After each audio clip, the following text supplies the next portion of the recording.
quiet town, a group of friends heard about an old ritual called the Midnight Game. They were curious and decided to try it on a chilly Friday night. They gathered in a dark room, lit a candle, and drew a simple symbol on the floor with salt. They took turns writing their names on a piece of paper and pricked their fingers to add a drop of blood. As the clock struck midnight, they lit the candle and whispered, "Midnight Man, I invite you in." Suddenly, the room grew cold, the candle flickered, and shadows seemed to dance on the walls.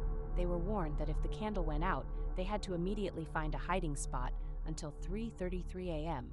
If they didn't, the Midnight Man would come for them.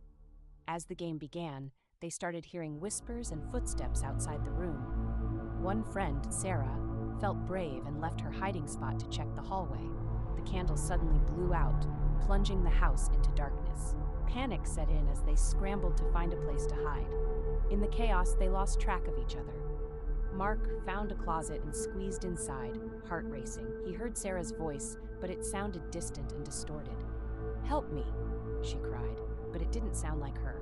Hours dragged on, filled with eerie noises and chilling silence.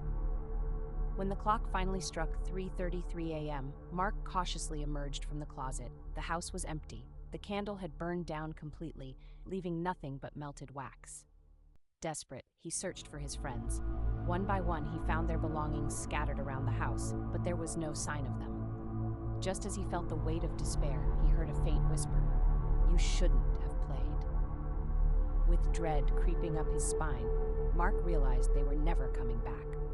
The Midnight Game had claimed them, and he was now trapped in a nightmare of his own making.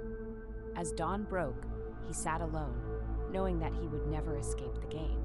The Midnight Man was always waiting, ready to claim his next victim.